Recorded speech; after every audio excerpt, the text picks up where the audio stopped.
A lot of big storylines occurring, with the trade deadline coming up and a couple gruesome injuries.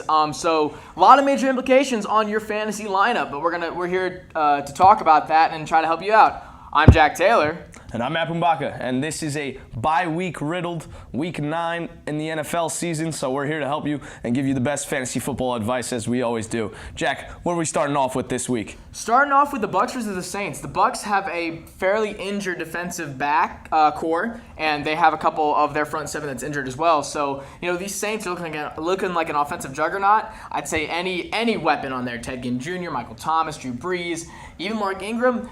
Both the running backs, Mark Ingram and Alvin Kamara, I think, are both solid fantasy options. And I think we say this week in and week out.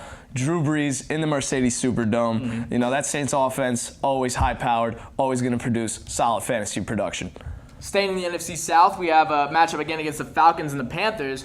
Now, not really coming off either team, but a big trade off the end of the trade deadline. Yep. Kelvin Benjamin was traded out to the Bills as we heard earlier today in the show. So, just look for, some of the lower receivers in the Panthers, on the Panthers team to have a bigger role, especially with Greg Olsen being injured. You got the likes of Devin Funchess. Devin Funchess will be taking over that wide receiver 1 spot for the Panthers. So I think that he could be a solid wide receiver 2 in your fantasy lineup going forward throughout this fantasy football season. And guys like Curtis Samuel, and you mentioned his name. Russell Shepard. He came off the Bucs.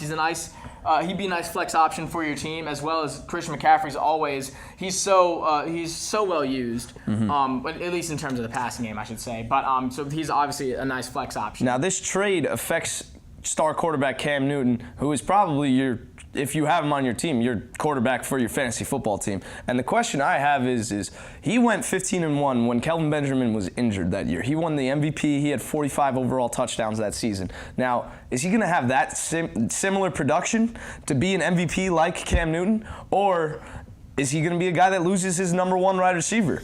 I mean, it's hard to tell, to compare whether that was just a good year for him or maybe it was without Kelvin Benjamin. I mean, he had a better passer rating without Kelvin Benjamin. Yeah. And so these receivers that they have right now on the Panthers fairly resemble the ones they had in 2015. They had Devin Funchess.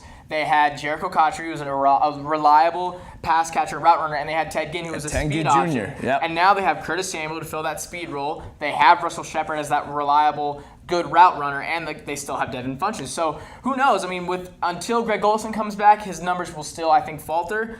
But towards the end of the season, and if they make it into the postseason, I could see that he might get those numbers back up to what they used to be. For me, I think the key with Cam is his legs and him running. He produces so many rushing touchdowns, and that is huge for a fantasy quarterback. I think that if he's going to put up this, amazing fantasy football numbers, he's going to be needing to get those rushing touchdowns that he does get so easily. He's a huge quarterback, and sticking with guys that can, use their legs at the quarterback position and give you great fantasy football points is quarterback Deshaun Watson. He was number 1 fantasy quarterback after gaining that starting job with the Houston Texans. He was the number 1 fantasy quarterback, and he tore his ACL this week in practice, and that just takes a huge hit on the entire Texans offense with their DeAndre Hopkins being the number 2 fantasy wide receiver, losing all of that production, and his value is going to drop. Will Fuller, who was a possible flex play, I don't even think you should have him on your roster with Tom Savage as their quarterback. Yeah, that definitely hurts for the Texans and anyone who owns them. I personally have in my fantasy lineup and have nowhere to fill that. So, but I think that if you're looking for quarterbacks that haven't been picked up yet, that can still make an impact, Josh McCown, if he has not been picked up, he has done very well the past couple weeks. Even though he's playing for the Jets, he still has been able to put up good numbers on fantasy. Other than that, Brett Hundley has somewhat kept the ball rolling for the Packers. He's played some pretty tough teams, but still is able to put up, as long as he keeps his head on straight, he's seemed to do well. I think both of those options are better than starting Tom Savage. Oh, yeah, definitely. Tom Savage, not a great fantasy football option. One name that I do think that you should pick up, I've seen him in a couple of leagues that he is available, Jared Goff of the Los Angeles Rams. If you have him, if he's available in your league, I think that you should pick him up. He's a solid Week 9 fantasy football quarterback and going forward throughout the season. Speaking of the Rams, they're playing the New York Giants this week, and What do you think about is going to happen in fantasy-wise in that matchup? I think the Rams' defense has been kind of stalwart this year, and I think that going up against the Giants, who aren't that explosive on offense, might be able to bring their defense back to what it's been in years past. It hasn't been terrible, but it hasn't been what it used to be, and I think going up against the Jets could revive that. And then, offensively, again, the Giants just really are not a good team all around. So I think that, the likes of Todd Gurley and Cooper Kupp and Jared Goff, I think they could have a big week this week against the Giants. True. All right. I think one of the biggest games on this week's slate is also the Kansas City Chiefs against the Dallas Cowboys, and I don't know why, but I got a feeling there's going to be a ton of points in this matchup this week, and I think all the fantasy-relevant players are going to put up solid numbers this week.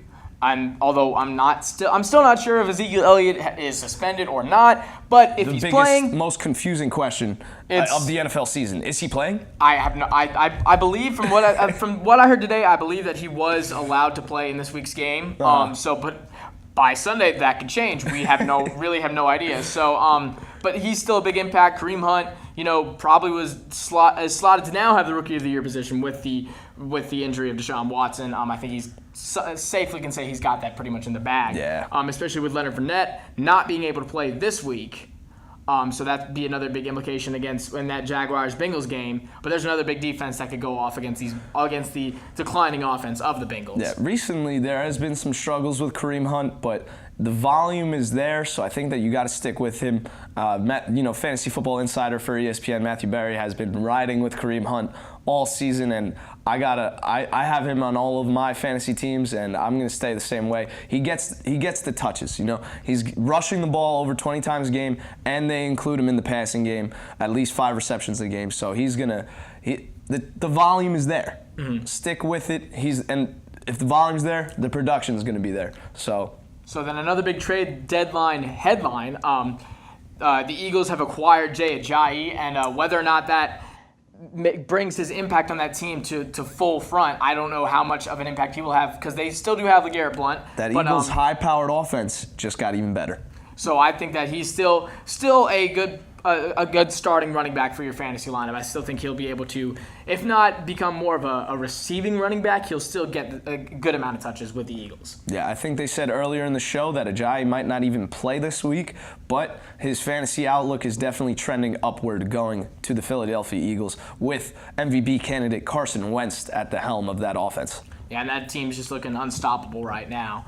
But that's all from us here for Fantasy Football. We thank you for watching, and we'll see y'all next week.